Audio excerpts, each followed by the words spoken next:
जय राधा माधव जय कुंज बिहारी राधा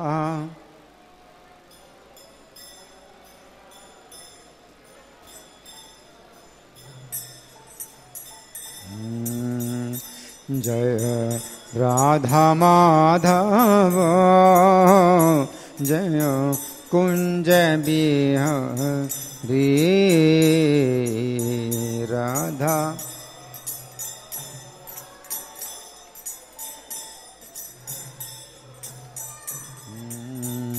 जय गोपी जन वल्लभ जय गिरिवर धारी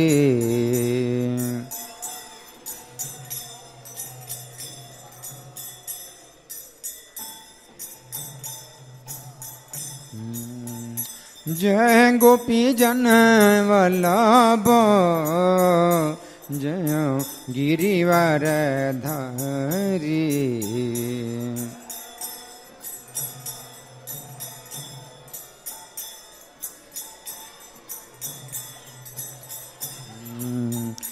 जय यशोदानंदन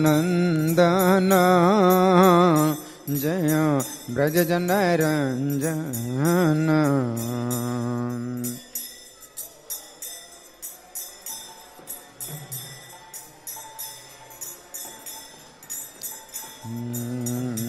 जय यशोदानंदन जय ब्रज जन रंजन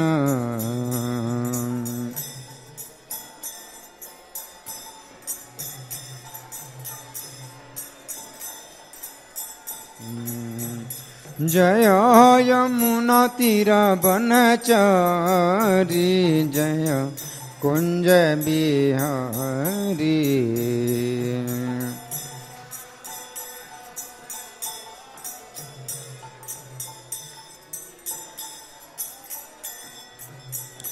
जय यमुना तीर बनचारी जय कुंज बिहारी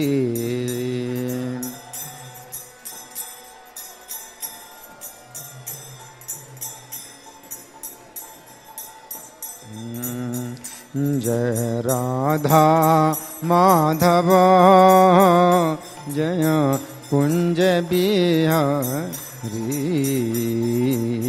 राधा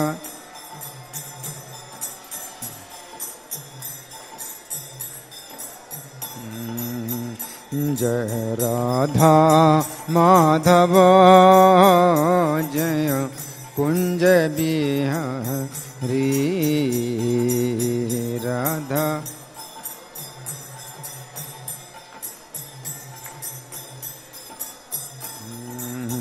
जय गोपी जन वल्लभ जय गिरिवर धारी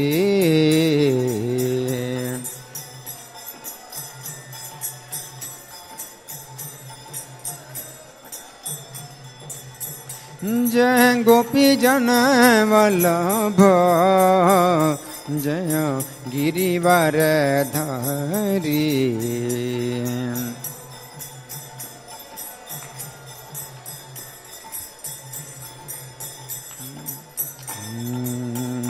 जय यशोदानंदन जय ब्रज जन रंजन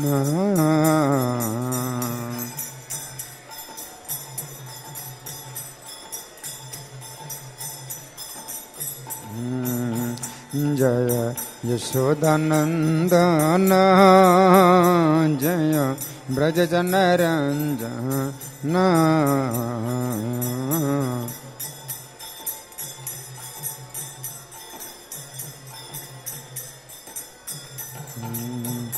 जय यमुना तीर बनचारी जय कुंज बिहारी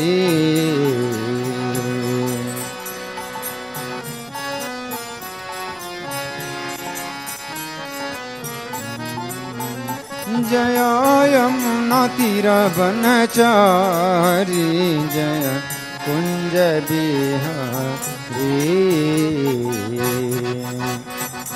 जय हो जय हो।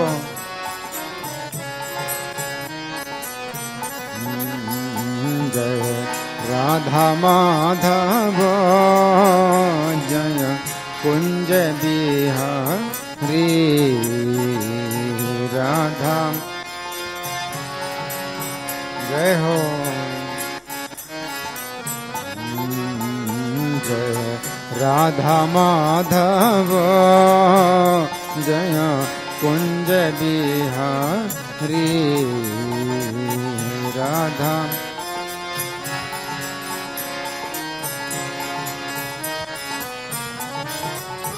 निताई गौर हरि बोल हरि बोल हरि बोल हरि बोल।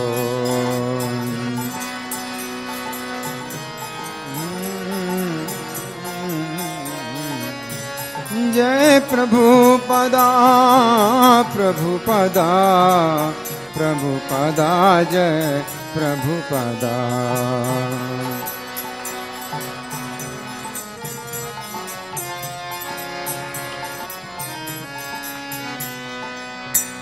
सब लोग प्रणाम करें। जय ओम विष्णुपाद परमहंस परिव्राजकाचार्य अष्टोत्तर Shri Srimad his divine grace Abhay Charanaravind Bhakti Vedanta स्वामी श्रील प्रभुपाद की जय। नित्य लीला प्रविष्ट इस्कॉन फाउंडर आचार्य saviour of the whole world जगत गुरु श्रील प्रभुपाद की जय। नामाचार्य हरिदास ठाकुर की जय। प्रेम से कहो श्री कृष्ण चैतन्य प्रभु नित्यानंद श्री अद्वैत गदाधर श्रीवासादि गौर भक्त वृंद की जय।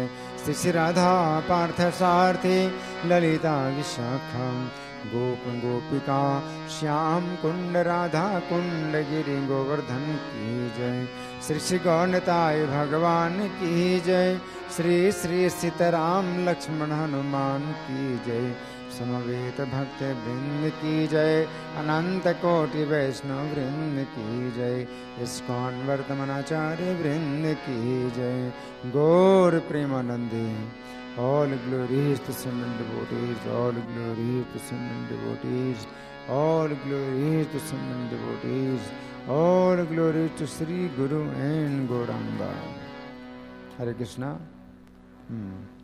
तो जो लोग हिंदी पढ़ते हैं वो किताब ले लें। यहाँ किताब रखी है, गीता की किताब है, तो आप लोग गीता की किताब ले सकते हैं जो हिंदी पढ़ते हैं। सब लोग मेरे पीछे बोलें ओम नमो भगवते वासुदेवाय।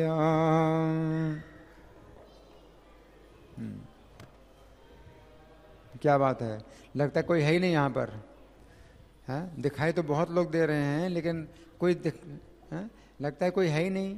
सब लोग मेरे पीछे बोलिए ओम नमो भगवते वासुदेवाय।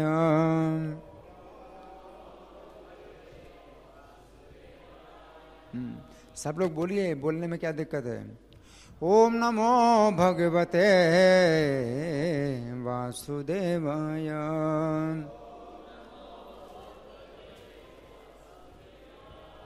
ग्रंथराज श्रीमद् भगवद गीता यथारूप अध्याय 5। अध्याय का नाम है कर्मयोग कृष्ण भावना भावित कर्म और श्लोक संख्या है 16। पेज नंबर है 192। तो जिनके पास किताब है वो किताब खोलें। 192 पेज नंबर 192। मेरे पीछे बोलिए ज्ञानेन तु ततं ज्ञानम येषां नाशितम् आत्मनः तेषाम् आदित्यवन् ज्ञानम् प्रकाशयति तत्परम्। ज्ञानेन तो तदज्ञानम् येषां नाशितम् आत्मनः तेषाम् आदित्यवज्ञानं प्रकाशयति तत्परम् ज्ञानेन तो तदज्ञानम् येषां नासितम् आत्मनः तेषाम् आदित्यवज्ञानं प्रकाशयति तत्परम्। बोलिए।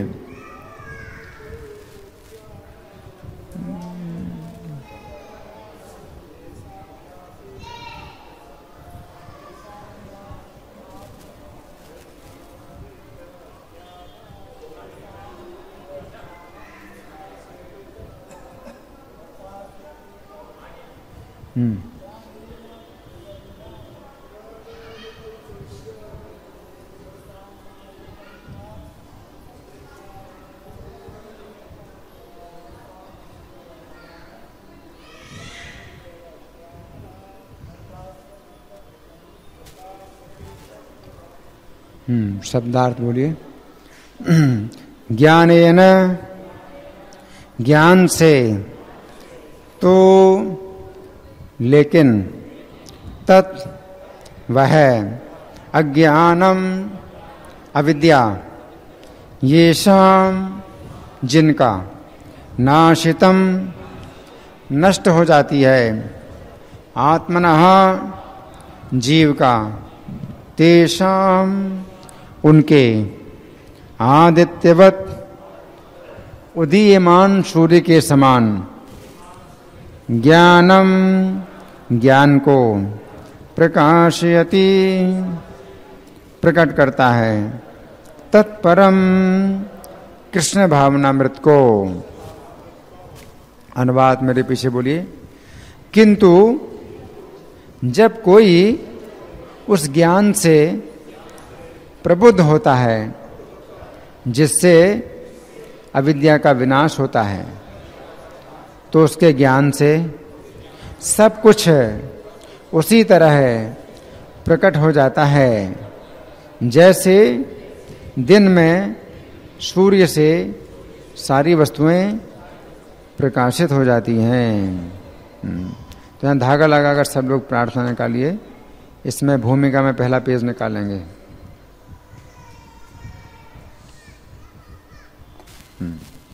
मेरे साथ बोलिए। ओम अज्ञानतिमिरान्धस्य ज्ञानाञ्जनशलाकया चक्षुरुन्मीलितं येन तस्मै श्रीगुरवे नमः। श्रीचैतन्यमनोभीष्टं स्थापितं येन भूतले स्वयं रूपः कदा मह्यं ददाति स्वपदान्तिकम्। वन्देऽहं श्रीगुरो श्रीयुतपदकमलं श्रीगुरून् वैष्णवांश्च श्रीरूपं साग्रजातं सहगण रघुनाथान्वितं तं सजीवं साद्वैतं सावधूतं परिजनसहितं कृष्णचैतन्यदेवं श्रीराधा कृष्णपादां सहगण ललिता श्रीविशाखान्वितांश्च। हे कृष्ण करुणा सिन्धो दीनबन्धो जगत्पते गोपेश गोपिकाकान्त राधाकान्त नमोस्तुते। तप्त कांचन गौरांगी राधे वृंदावनेश्वरी वृषभानुसुते देवी प्रणमामि हरिप्रिये। वाञ्छाकल्पतरुभ्यश्च कृपा सिन्धुभ्य एव च पतितानां पावनेभ्यो वैष्णवेभ्यो नमो नमः। जय श्री कृष्ण चैतन्य प्रभो नित्यानंद श्री अद्वैत गदाधर श्रीवासादि गौर भक्त वृंद। हरे कृष्णा कृष्ण कृष्ण हरे हरे, हरे राम राम राम हरे हरे। नमो विष्णुपादाय कृष्ण प्रेष्ठाय भूतले, श्रीमते भक्ति वेदांत स्वामिनिति नामिने। नमस्ते सरस्वती देवी गौरवाणी प्रचारिणे, निर्विशेषा शून्यवादी पाश्चात्य देश तारिणे। इस श्लोक फिर से निकालें, इस श्लोक को समझेंगे। भगवान कह रहे हैं ज्ञानेन तु तदज्ञानम ये शाम नाशितम आत्मनः। ज्ञान के द्वारा जिनका वो अज्ञान नष्ट हो गया है, अपना अज्ञान नष्ट हो गया है, तेषाम आदित्यवश ज्ञानम, उनके लिए ये जो ज्ञान है ये सूर्य के समान प्रकाशयति तत्परम, प्रकाशित करता है। तत्परम माने उस परमेश्वर को। तो ये ज्ञान है ये सूर्य के समान है। तो जब सूर्य का उदय होता है तो सब कुछ दिखाई पड़ता है ना। क्या सफ़ेद है, क्या काला है, कौन सी चीज़ किस रंग की है, और कहाँ जमीन है, कहाँ गड्ढा है, कहाँ पानी है, सब दिखाई पड़ता है। जब सूर्य का प्रकाश हो तो सब कुछ दिखाई पड़ता है। तो ज्ञान भी सूर्य के समान है। अब हम सुनेंगे प्रभुपाद जी तात्पर्य में क्या लिखते हैं। शिला प्रभुपाद की जय। जो लोग कृष्ण को भूल गए हैं वे निश्चित रूप से मोहग्रस्त होते हैं, किंतु जो कृष्ण भावना भावित हैं वे नहीं होते, है ना। तो यहाँ प्रभुपाद जी क्या बता रहे हैं, मोहग्रस्त, मोहग्रस्त है ना। तो मोहग्रस्त प्रभुपाद जी ये बात कह रहे हैं कि मोहग्रस्त होते हैं, है ना। तो मोहग्रस्त की बात कहाँ से आ गई। पिछले श्लोक में भगवान ने कहा था तेन मोह्यन्ति जन्तवः, अज्ञानेन आवृतम ज्ञानम तेन मोह्यन्ति जन्तवः।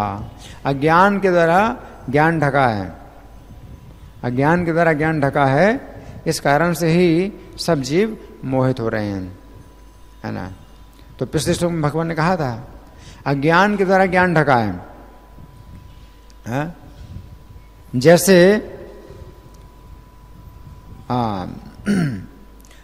जब रात हो जाती है, सूर्य अस्त हो जाता है, अंधकार हो जाता है। अब अगर प्रकाश की व्यवस्था ना करें, रात के अंधकार में अगर प्रकाश की अलग से कोई व्यवस्था ना हो, तो क्या होगा, अंधकार। और अंधकार में हम कुछ को कुछ भी समझ सकते हैं, उसी को कहते हैं मोह। मोह का अंधकार है। तो मोह के अंधकार में सांप को रस्सी भी समझ सकते हैं, रस्सी को सांप समझ सकते हैं, और जहाँ पानी है वहाँ जमीन समझ सकते हैं, जहाँ जमीन है वहाँ पानी समझ सकते हैं। गड्ढे का भी कुछ पता नहीं चलता है। और कोई दुश्मन है, कोई मारने के लिए आया है, तो उसका भी हमें कुछ पता नहीं चलता है। अपनी सुरक्षा भी हम नहीं कर सकते, कहीं भाग भी नहीं सकते, इतना अंधकार है ना। जिसे कहते हैं मोह है ना। तो जब हम अंधकार में होते हैं तो फिर मोहित होते हैं। और मोह का मतलब एक प्रकार का भ्रम भी है कि कुछ को कुछ समझ लेना, है ना। तो यहाँ प्रभुपाद लिखते हैं जो लोग कृष्ण को भूल गए हैं वे निश्चित रूप से मोहग्रस्त होते हैं, किंतु जो कृष्ण भावना भावित हैं वे नहीं होते, है ना। तो कृष्ण भावना भावित होते हैं तो वे मोहग्रस्त नहीं होते। तो कृष्ण भावनामृत क्या है, ये प्रकाश है। जैसे सूर्य का प्रकाश हो तो सूर्य के प्रकाश में आप मोहग्रस्त नहीं होंगे। सूर्य के प्रकाश में आप सब कुछ देखते हैं, सब कुछ देखते हैं, है ना, कि कौन अपने से बड़ा है, कौन अपने से छोटा है, कौन अपना शत्रु है, कौन अपना मित्र है, और कौन सा रास्ता है और कहाँ रास्ता नहीं है, कहाँ सुरक्षा है, कहाँ खतरा है, सब कुछ दिखाई पड़ता है। तो मोहग्रस्त नहीं होते हम, है ना। तो कृष्ण भावनामृत के प्रकाश में हम मोहग्रस्त नहीं होते हैं। हमें सब कुछ दिखाई पड़ता है कि कहाँ पर हमारे लिए खतरा है और कहाँ खतरा नहीं है, सब कुछ दिखाई पड़ता है कृष्ण भावनामृत के प्रकाश में। और जब कृष्ण भावनामृत का प्रकाश नहीं है तो विषय भोग के अंधकार में हमें जो है, जहाँ सुरक्षा है तो वहाँ तो हमें खतरा दिखाई पड़ता है, और जहाँ खतरा है वहाँ सुरक्षा दिखाई पड़ती है ना। तो लोग अंधकार में हैं, विषय भोगों के अंधकार में उनको दिखाई नहीं पड़ता है कि कहाँ उनको जहाँ खतरा है वहीं चल रहे हैं, जहाँ खतरा है उसी में चल रहे हैं, है ना। अब ये खतरनाक रास्ता ही है। इस भौतिक जीवन में थोड़ा सा जीवन प्राप्त हुआ, उसमें इंद्रिय तृप्ति में लगे हुए हैं, डूबे हुए हैं, और उनको दिखाई नहीं पड़ रहा है कि मृत्यु के बाद उनको अगला शरीर मिलेगा, कैसा शरीर मिलेगा, कैसी गति मिलेगी, उन्हें कुछ पता नहीं है ना। तो जहाँ खतरा है वहाँ पर उन्हें खतरा नहीं दिखाई पड़ रहा है, अंधकार है। तो आगे प्रभुपाद लिखते हैं, भगवत गीता में कहा गया है सर्वम ज्ञान प्लवेन। तो ये चौथे अध्याय में आ चुका है, सर्वम ज्ञान प्लवेन, है ना। ये श्लोक संख्या है 36, चौथे अध्याय का 36वां श्लोक है, जिसमें भगवान ने कहा सर्वम ज्ञान प्लवेन अपि जदसि पापेभ्यः सर्वेभ्यः पाप कृतमः। अगर तुम पापियों में सबसे ज्यादा पापी हो, अगर आप पापियों में सबसे ज्यादा पापी हैं, तो भी ज्ञान रूपी नौका के द्वारा आप उस पाप के समुद्र को पार कर जाएंगे। ज्ञान, है ना। तो ज्ञान का मतलब क्या है? कृष्ण को जानना कि कृष्ण ही हमारे रक्षक हैं, कृष्ण ही हमारे स्वामी हैं, कृष्ण ही हमारे मित्र हैं, ये ज्ञान, है ना। तो इस ज्ञान के द्वारा आप पापों के समुद्र को आप पार कर जाएंगे। नौका है ये, ज्ञान नौका है ना। सर्वम ज्ञान प्लवेन। और फिर 37वां श्लोक है चौथे अध्याय का, जिसमें भगवान कहते हैं यथेधांत समृद्धोग्नि भस्मसात कुरुते अर्जुन ज्ञानाग्नि ही सर्वकर्माणि भस्मसात कुरुते तथा। ज्ञानाग्नि ही सर्वकर्माणि, ज्ञान अग्नि के समान है। तो चौथे अध्याय के 36 श्लोक में भगवान ने ज्ञान की तुलना की नौका के समान, और पापों की तुलना की है समुद्र के समान। समुद्र में जैसे नौका में सुरक्षा प्राप्त होती है, उसी प्रकार से पापों के बीच में भी आप, पापों के समुद्र में भी आप ज्ञान के द्वारा सुरक्षा प्राप्त करते हैं।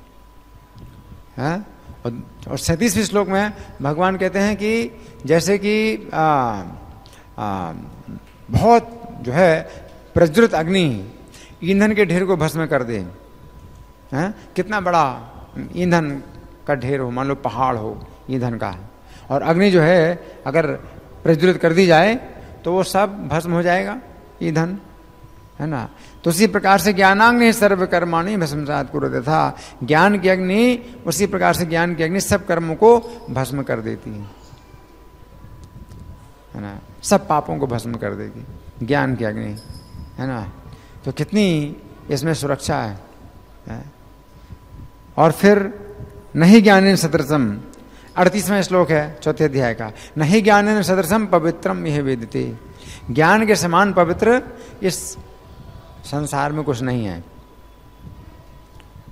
ज्ञान के समान पवित्र संसार में कुछ भी नहीं है ना।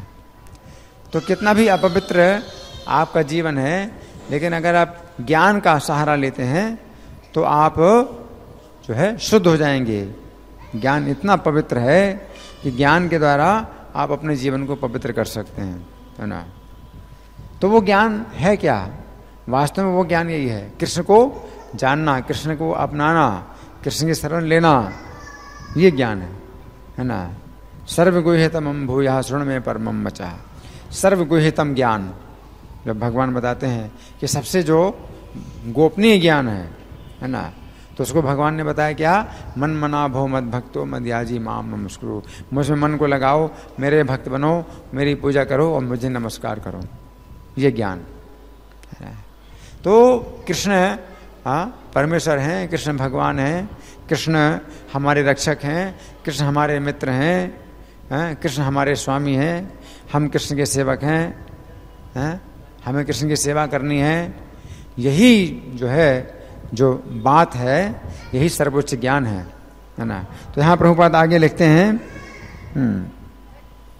ज्ञान सदैव सम्माननीय है। सम्माननीय मतलब ज्ञान का हमेशा सम्मान करना चाहिए, लेकिन उस ज्ञान को समझो। एक दूसरे प्रकार का भी ज्ञान है जिसको ज्ञान कांड कहा जाता है, वेदों में ज्ञान कांड है। तो वेदों में जो ज्ञान कांड है, तो ये वो नहीं है ज्ञान। वेदों का जो ज्ञान कांड है, तो वो जो है उसकी बात नहीं हो रही यहाँ पर। वेदों में जो ज्ञान कांड है वो भक्ति में बाधक है। ज्ञान कांड, वेदों का जो ज्ञान कांड है, उसमें क्या बताया गया है कि हम ईश्वर में मिल जाएंगे, हम ईश्वर बन जाएंगे, हम ईश्वर में एक हो जाएंगे। तो ये जो है, ये बाधक है, वास्तव में पूर्ण ज्ञान नहीं है। लेकिन जो पूर्ण ज्ञान है, जो दिव्य ज्ञान है, वो क्या है कि कृष्ण परमेश्वर हैं और ईश्वर परमः कृष्ण, कृष्ण जो है परमेश्वर हैं और हम उनके दास हैं, है ना। तो ये जो दिव्य ज्ञान है, ये पूर्ण ज्ञान है। तो ये इसके लिए प्रभुपाद कहते हैं सम्माननीय, हमेशा सम्माननीय है। आगे, और वह ज्ञान क्या है? श्री कृष्ण के प्रति आत्मसमर्पण करने पर ही पूर्ण ज्ञान प्राप्त होता है। प्रभुपाद जी क्या कह रहे हैं? आत्मसमर्पण करने पर ही पूर्ण ज्ञान प्राप्त होता है। इसका ये मतलब समझना चाहिए कि जब पूर्ण ज्ञान प्राप्त होता है तो आप आत्मसमर्पण करते हैं। जब आप कृष्ण के, जब आपको पूर्ण ज्ञान प्राप्त हो जाता है, तब आप कृष्ण को आत्मसमर्पण करते हैं, है ना। जैसे कि गीता के 7वें अध्याय के 19वें श्लोक में भगवान कहते हैं, बहुनाम जन्मानाम अन्ते ज्ञानवान माम प्रपद्यते वासुदेवः सर्वमिति। बहुत जन्मों के अंत में कोई व्यक्ति अगर ज्ञानवान हो जाए तो मेरी शरण में आता है। किस प्रकार से शरण में आता है? वासुदेवः सर्वम, कि कृष्ण ही मेरे सब कुछ हैं। वासुदेवः सर्वम का मतलब कि कृष्ण ही मेरे सब कुछ हैं। मेरे पिता, माता, भाई, बंधु, संपत्ति, रक्षक, जो भी हैं सब कृष्ण ही हैं, आप ही सब कुछ हैं। वासुदेवा सर्वमिति, है ना।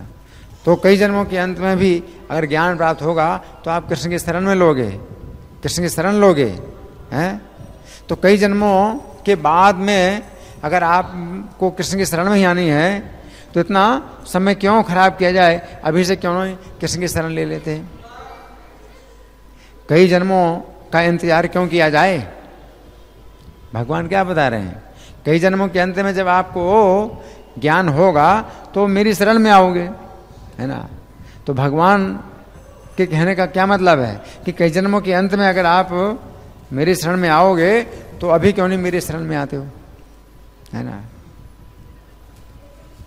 तो लाभ उठाओ इस ज्ञान का, क्योंकि भगवान दे रहे हैं ज्ञान, है ना। तो यहाँ प्रभुपाद लिखते हैं पूर्ण ज्ञान प्राप्त होता है। जैसा कि गीता 7:19 में कहा गया है, बहुनाम जन्म नामन्ते ज्ञानवान माम प्रपद्यते। अनेक अनेक जन्म बीत जाने पर ही पूर्ण ज्ञान प्राप्त करके मनुष्य कृष्ण की शरण में जाता है, अथवा जब उसे कृष्ण भावनामृत प्राप्त होता है। ठीक है। अथवा जब उसे कृष्ण भावनामृत प्राप्त होता है तो उसे सब कुछ प्रकट होने लगता है, जिस प्रकार सूर्योदय होने पर सारी वस्तुएं दिखने लगती हैं, है ना। तो कृष्ण भावनामृत की जब प्राप्ति होती तो सब कुछ प्रकट हो जाता है। उसमें फिर ये नहीं होता है कि भाई हम मानते हैं तो होता है और नहीं मानते तो नहीं होता, ऐसा नहीं है ना। जब सूर्योदय हो जाता है और पूरा प्रकाश दिखाई देने लगता है तो फिर ये नहीं है कि भाई हम माने तो है और नहीं मानो तो नहीं है, ऐसा थोड़ी है। जैसे आप लोग बैठे हैं तो फिर मैं ये नहीं कहूँगा कि अगर मैं मानूं तो आप लोग बैठे हैं और ना मानूं तो नहीं बैठे, ऐसा आप नहीं कह सकते कि सूर्य, अभी सूर्य के प्रकाश में सब कुछ दिखाई पड़ रहा है, प्रकाश में सब कुछ दिखाई पड़ता है। तो मानने और ना मानने की बात नहीं है। आप लोग अगर मेरे सामने बैठे हैं तो मानने और ना मानने से कोई फर्क नहीं पड़ता, वो तो सत्य है ना। लेकिन अंधकार हो, अगर मान लीजिए बिल्कुल अंधेरा हो, है, ये लाइट सब बंद कर दिया, बिल्कुल अंधकार, तो फिर कहेंगे हाँ अगर मैं मानूं तो आप लोग यहां बैठे हैं और ना मानूं तो नहीं बैठे हैं। अंधकार है, अंधकार में कुछ में दिखाई नहीं पड़ रहा है, तो फिर ये होता है, बात आती है भाई मानो तो है और ना मानो तो नहीं है ना। लेकिन जहां प्रकाश होता है तो फिर वो नहीं है कि भाई हाँ मानो या ना मानो, है जो है सो है, वो तो प्रत्यक्ष दिखाई पड़ रहा है। तो इसी तरह से कृष्ण भावनामृत के प्रकाश में हमें प्रत्यक्ष सब दिखाई पड़ता है।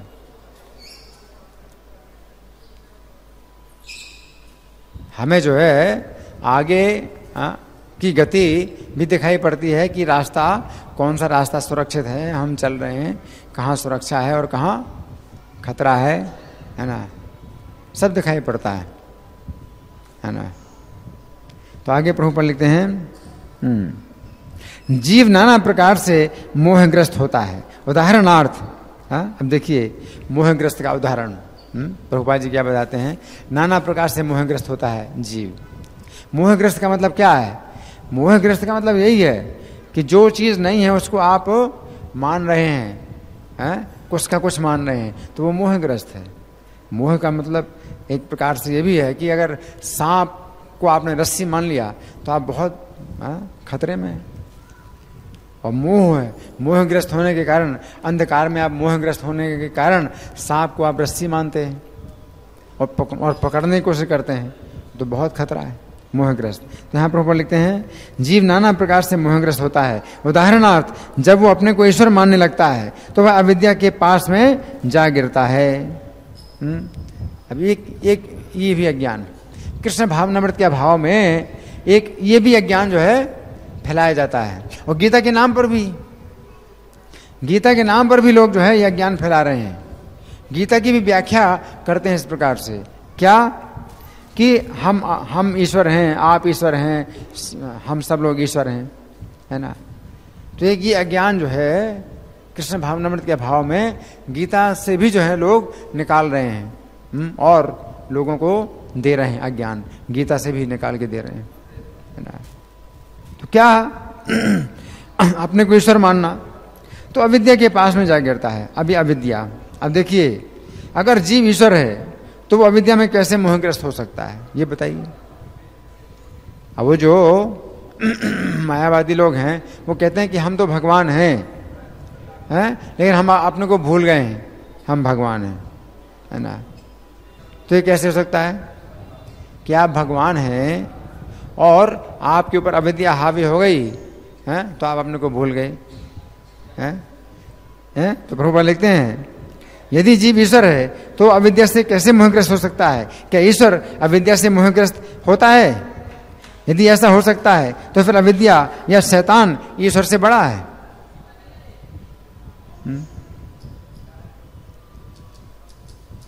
है कि नहीं? तो एक बहुत बड़ा एक जो है ये अज्ञान, अंधकार ये फैलाया जाता है। आगे पढ़ते हैं वास्तविक ज्ञान उसी से प्राप्त हो सकता है जो पूर्णतः कृष्ण भावना भावित है ना। अतः ऐसे ही प्रामाणिक गुरु की खोज करनी होती है और उसी से सीखना होता है कि कृष्ण भावनामृत क्या है, क्योंकि कृष्ण भावनामृत से सारी अविद्या उसी प्रकार दूर हो जाती है जिस प्रकार सूर्य से अंधकार दूर होता है। भले ही किसी व्यक्ति को इसका पूरा ज्ञान हो कि वो शरीर नहीं अभी तो इससे परे है, तो भी हो सकता है कि वो आत्मा तथा परमात्मा में अंतर ना कर पाए। अब देखिए प्रभुपाद जी क्या बताते हैं, ज्ञान का एक हिस्सा ये भी है कि हम शरीर नहीं हैं। ज्ञान का एक हिस्सा ये भी है कि हम ये शरीर नहीं है, है ना। ये शरीर नष्ट होता है और हम नष्ट नहीं हो रहे, ये भी ज्ञान तो है। लेकिन इसके आगे भी कुछ और ज्ञान है। हम सब जीवात्माएं हैं जो नित्य हैं, शरीर बदलते हैं लेकिन हम लोग नहीं बदलते हैं, हम शरीर को बदलते हैं, हम एक शरीर से दूसरे शरीर में जाते हैं। ज्ञान का एक हिस्सा तो ये है, लेकिन इसके आगे दूसरा भी हिस्सा है ज्ञान का, और वो क्या है कि हम जीवों के स्वामी परमेश्वर हैं, कृष्ण हैं। हम लोग भी नित्य हैं और वो भी नित्य हैं, नित्यो नित्यानाम है। तो वो एक नित्य हैं, हम बहुत से नित्य हैं। हम भी अविनाशी हैं, नष्ट नहीं होते कभी भी। हम जीव जो है अंश हैं और वे जो है भगवान नित्य हैं, वे भी अविनाशी हैं, लेकिन वे क्या हैं? वे स्वामी हैं हम सबके, है ना। तो वे माया के स्वामी हैं। तो माया में हम अपने को भूल जाते हैं, लेकिन ये माया किसके अधीन है? उन भगवान के अधीन है ना। तो ये जो है आगे प्रभुपाद लिखते हैं हाँ, कि आत्मा परमात्मा में अंतर न कर पाए। तो इस शरीर में भी जो है जीवात्मा और परमात्मा दो आत्माएं हैं। प्रत्येक शरीर में दो आत्माएं हैं, एक तो हम हैं जीवात्मा और दूसरे परमात्मा, जो भगवान का जो है विस्तार है। भगवान ने अपना विस्तार किया है परमात्मा के रूप में सब जीवों के साथ में। तो मित्र की तरह परमात्मा प्रत्येक जीव के साथ रहते हैं। तो दो आत्माएं हैं शरीर में। तो इतना ही ज्ञान पर्याप्त नहीं है कि मैं आत्मा हूं और शरीर नष्ट होता है, मैं नष्ट नहीं होता, बल्कि दो आत्माएं हैं जो नष्ट नहीं होती, और प्रत्येक शरीर में दो आत्माएं हैं। नष्ट नहीं होती है, मैं जीवात्मा हूं, मैं नष्ट नहीं हो रहा हूं, और परमात्मा भी नष्ट नहीं हो रहे हैं, और दोनों ही शरीर बदलते हैं। लेकिन वे परमात्मा, उनके अंदर अज्ञान नहीं है, वे शरीर के कारण कष्ट नहीं भोगते हैं, वे बंधे नहीं हैं शरीर से, और मैं शरीर से बंधा हूं। तो दो आत्माएं साथ साथ रहती हैं शरीर में। लेकिन शरीर का जो सुख दुख है और अज्ञान है, वो जीवात्मा को जो है ये बांधता है। लेकिन वो परमात्मा, वो नहीं बंधे हुए हैं अज्ञान से, न किसी प्रकार के दुख से बंधे हुए हैं, शरीर में रहते हुए भी, है ना। तो ये जो है मतलब ये ज्ञान आगे वाला है। आगे प्रभुपाद लिखते हैं, किंतु यदि वह पूर्ण प्रामाणिक कृष्ण भावना भावित गुरु की शरण ग्रहण करता है तो वह सब कुछ जान सकता है। ईश्वर के प्रतिनिधि से भेंट होने पर ही ईश्वर तथा ईश्वर के साथ अपने संबंध को सही सही जाना जा सकता है ना। तो ऐसे जो भक्त होते हैं जो कि ईश्वर का संदेश देते हैं, तो आप समझ सकते हैं, उनकी संगति से आप समझ सकते हैं कि आप ईश्वर के सेवक हैं, और उनके आदेश से आप ईश्वर की सेवा कर सकते हैं। तो वे जो भक्त हैं आपको ईश्वर का संदेश देते हैं और आपको सेवा देते हैं कि कैसे आपको ईश्वर की सेवा करनी है। आगे प्रभुपाद लिखते हैं, ईश्वर का प्रतिनिधि कभी भी अपने आप को ईश्वर नहीं कहता है। तो आजकल तो बहुत अज्ञान फैला हुआ है कि गुरु को ही लोग कहते हैं भगवान है, गुरु भगवान है ना। तो गुरु भगवान नहीं है। जो गुरु अपने को भगवान कहता है वो गुरु नहीं हो सकता है। गुरु कौन होता है? भगवान का सेवक होता है, भगवान का प्रतिनिधि होता है, और गुरु का सम्मान भगवान के समान किया जाता है, वो अलग बात है। ये उसी प्रकार से है कि कोई राजा का प्रतिनिधि जब आपके पास आता है तो आप उसका सम्मान राजा की तरह करते हैं, लेकिन वो राजा नहीं होता है ना।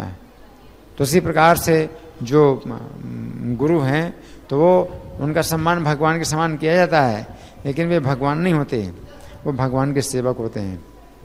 और भगवान ये देखते हैं कि आप उनके सेवक का कितना सम्मान कर रहे हैं, उसी प्रकार फिर भगवान आपके निकट आएंगे और आप से संबंध बनाएंगे, है ना। आगे प्रभुपाद लिखते हैं, ईश्वर का प्रतिनिधि कभी भी अपने आप को ईश्वर नहीं कहता, यद्यपि उसका सम्मान ईश्वर की ही भांति किया जाता है, क्योंकि उसे ईश्वर का ज्ञान होता है। मनुष्य को ईश्वर और जीव के अंतर को समझना होता है। हाँ, तो ये बहुत अंतर है, जीव और ईश्वर में बहुत अंतर है ना। क्योंकि कोई भी जीव है वो अणु होता है, प्रत्येक जीव अणु होता है, तो वो एक शरीर में ही जीव जो है रह सकता है, और उस शरीर में भी वो बंधा हुआ है, तो वो मतलब उसका ज्ञान बहुत सीमित है। लेकिन जो ईश्वर हैं वो प्रत्येक शरीर में भी निवास करते हैं, उन्हें सब प्रत्येक शरीर का ज्ञान है ना, और भूत वर्तमान भविष्य का भी ज्ञान है। तो ईश्वर को तो सब कुछ है ज्ञान। तो जीव ईश्वर के अंदर को समझना होता है। अतएव भगवान कृष्ण ने द्वितीय अध्याय में 2:12 ये कहा है कि प्रत्येक जीव व्यष्टि है और भगवान भी व्यष्टि हैं। व्यष्टि मतलब एक व्यक्ति है, प्रत्येक जीव एक व्यक्ति है, इंडिविजुअल इटर्नल, है ना। तो जितने भी जीव हैं ये अलग अलग व्यक्ति हैं जो नष्ट नहीं होते, और भगवान भी एक व्यक्ति हैं जो नष्ट नहीं होते। लेकिन अंतर क्या है, वे माया के स्वामी हैं और हम लोग माया के अधीन हैं। या तो हम माया की सेवा करें या भगवान की सेवा करें। हमारे लिए केवल 2 ही चुनाव हैं, या माया की सेवा करें या भगवान की सेवा करें। लेकिन भगवान माया के अधीन नहीं होते, माया उनके अधीन है, भगवान के अधीन है। आगे प्रभु लिखते हैं, ये सब भूतकाल में व्यष्टि थे, संप्रति भी व्यष्टि हैं, और भविष्य में मुक्त होने पर भी व्यष्टि बने रहेंगे, है ना।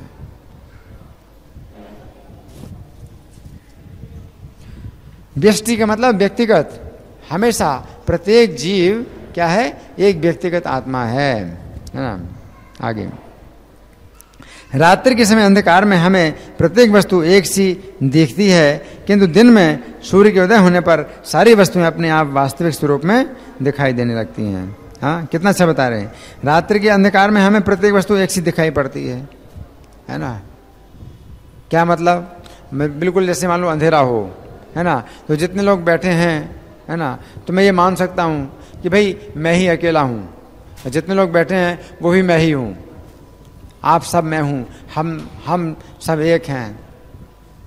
तो अंधकार में ऐसा भ्रम हो सकता है ना। एक ही व्यक्ति है, हाँ, वही जो है मतलब सब कुछ बना हुआ है, मैं सब कुछ हूँ।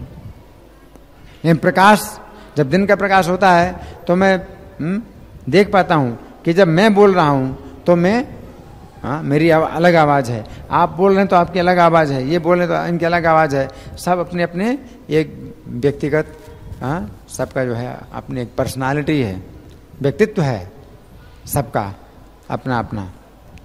तो ये प्रकाश में ही हम देख सकते हैं ये अंतर। लेकिन अंधकार में कुछ अंतर नहीं दिखाई पड़ता, तो उसको लोग जो है ज्ञान समझते हैं, उसको ज्ञान समझते हैं लोग, है ना। वो क्या कहते हैं, जब आपको ज्ञान हो जाएगा तो आप ही केवल अपने को समझेंगे कि आप ही अकेले हैं और कोई नहीं है। ऐसा थोड़ी है। जब असली ज्ञान होता है तो हम अपने को भी समझ पाते हैं, आपको भी समझ पाते हैं, सब लोगों को समझ पाते हैं। ये सब अलग अलग जीवात्माएं हैं, और एक भगवान है जो सबके स्वामी हैं, भोक्ता हैं, नियंता हैं, है ना। तो ये जो है हमें समझना है। आगे प्रभु लिखते हैं, किंतु दिन में सूर्य के उदय होने पर सारी वस्तुएं अपने आप अपने अपने वास्तविक स्वरूप में दिखती हैं। आध्यात्मिक जीवन में व्यष्टि की पहचान ही वास्तविक ज्ञान है ना। तो यहाँ पर प्रभुपाद का तात्पर्य समाप्त हुआ, है ना। तो श्लोक संख्या 15 में भगवान ने कहा था अज्ञान से ज्ञान ढका है। श्लोक संख्या 15 में भगवान ने कहा था अज्ञान से ज्ञान ढका है ना। और आज के श्लोक में भगवान कहते हैं कि अगर ज्ञान से वो अज्ञान नष्ट हो जाए, अब इसको आप कैसे समझेंगे।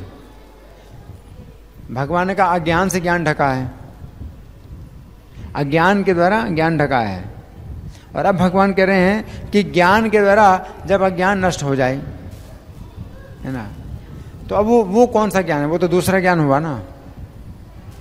क्योंकि जिस अज्ञान ने ज्ञान को ढक दिया है, जिस ज्ञान को ढक दिया ज्ञान ने, तो वो अज्ञान कैसे उस अज्ञान को नष्ट कर सकता है ना। तो जब पहले भगवान ने कहा कि ज्ञान ढका है अज्ञान से, तो उस ज्ञान का मतलब क्या है? सत्य है, परम सत्य है ना।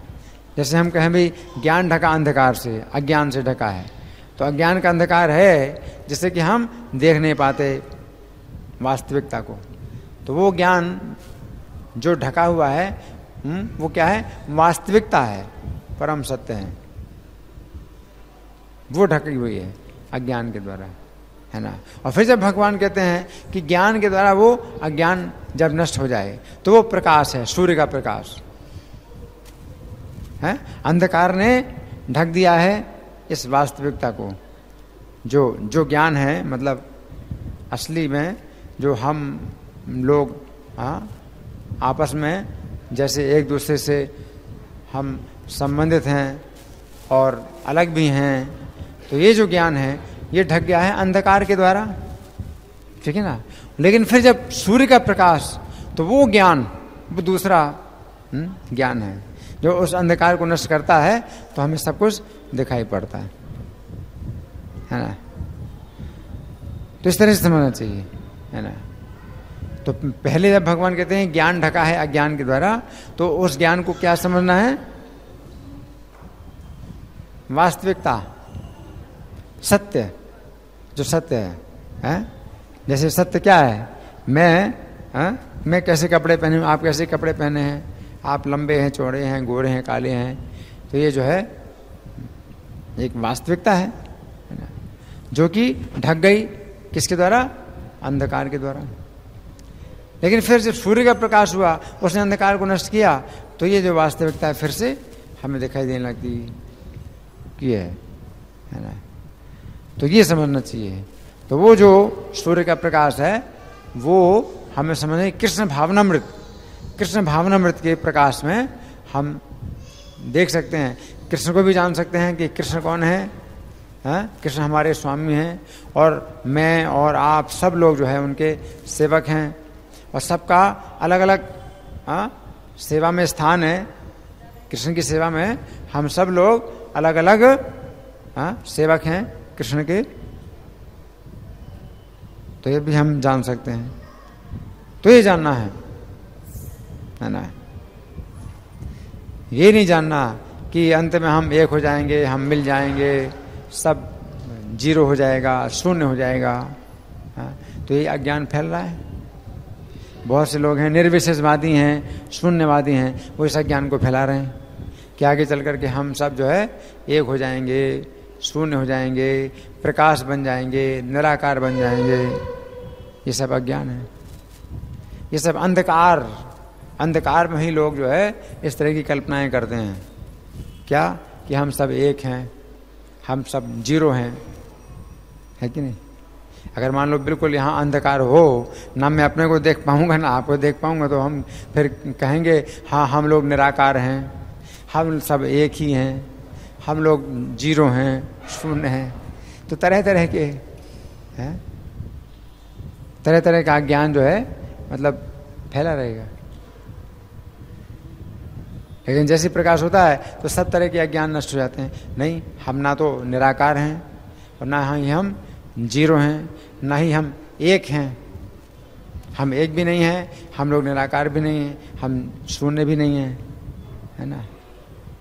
सबकी अपनी अलग अलग सत्ता है, सब लोग कृष्ण के सेवक हैं, है ना। अभी माया की सेवा कर रहे हैं, हमें कृष्ण की सेवा करनी है, हमें कृष्ण से प्रार्थना करनी है, हरे कृष्ण मंत्र का जप करना है?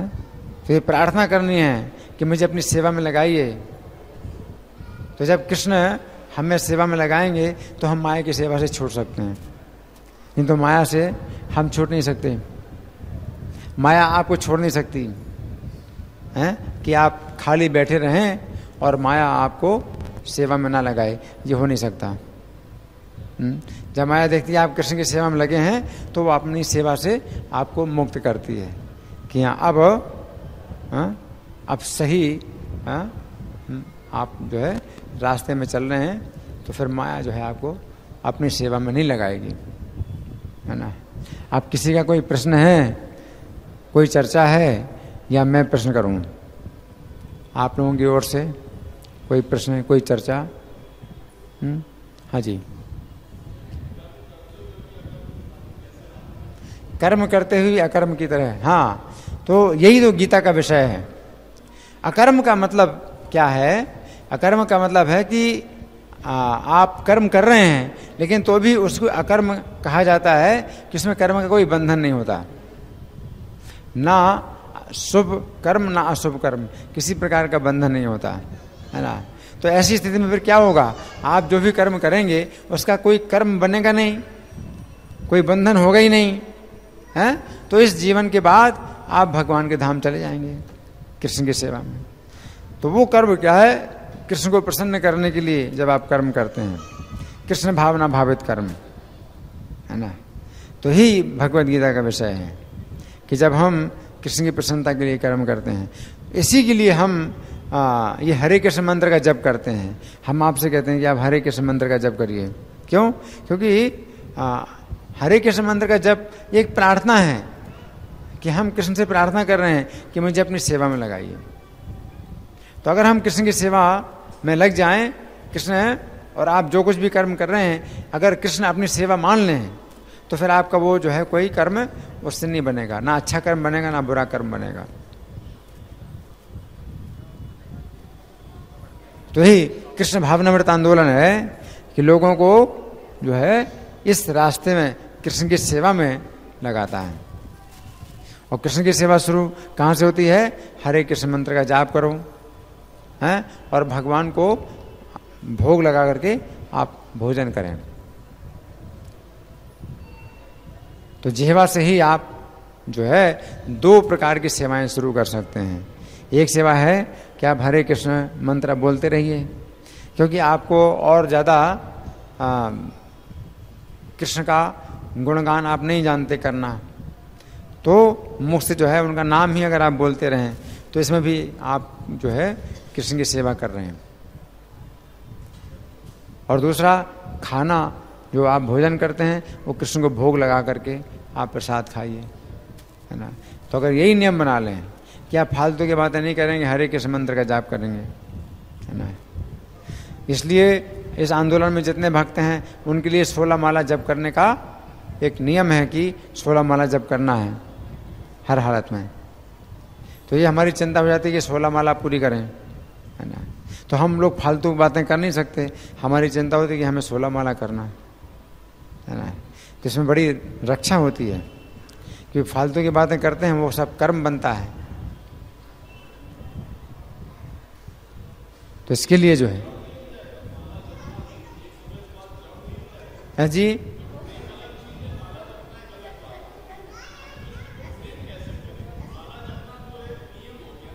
माला जपना, हाँ देखिए, माला जपना एक नियम हो गया, ठीक है।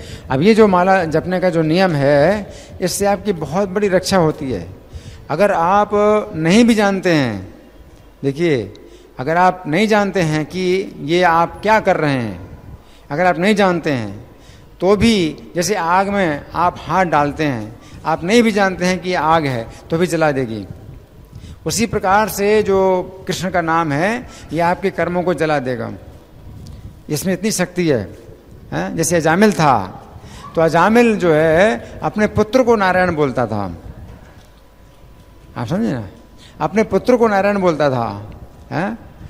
तो उसको जब यमदूत आए उसको लेने, उसको तो नरक में जाना था, उसका निश्चित हो चुका था कि उसको नरक में जाना है, और उसके खाते सब तैयार थे कि उसके क्या क्या कर्म हैं, उसके पापों का सब जो है बही खाता सब लिखा हुआ था। और यमदूत आए उसको ले जाने के लिए, लेकिन उसने अपने पुत्र को नारायण नाम से पुकारा, क्योंकि अपने पुत्र में आसक्ति थी उसकी। तो उसने ये भी नहीं सोचा था कि मैं वो मतलब उनका नाम ले रहा है, किसका नाम ले रहा है, हैं? उसको नाम की शक्ति का भी पता नहीं था, हैं? और जिसका नाम है उनकी शक्ति का भी पता नहीं था। वो अपने पुत्र को नारायण बोला है। और इससे भी जो है क्या हुई, उसकी रक्षा के लिए 4 भगवान के दूत आ गए, विष्णु दूत आ गए, और उनसे जो है क्या है कि टक्कर हो गई यमदूतों की। 3 यमदूत थे और 4 विष्णुदूत थे, टक्कर हो गई, है ना। और अजामिल सब सुन रहा था, वो सुन पा रहा था और तो कोई देख भी नहीं सकता है कि कौन मतलब आए हैं और कौन क्या बोल रहे हैं। आसपास जो मरने वाला व्यक्ति है वही देख पाता है और सुन पाता है कि वो लोग क्या बोल रहे हैं और क्या कौन है। लेकिन जो आसपास मतलब जो घेरे हुए हैं, जो देख रहे हैं कि ये मर रहा है, उसको ना कुछ दिखाई देता है ना सुनाई देते हैं उन लोगों को।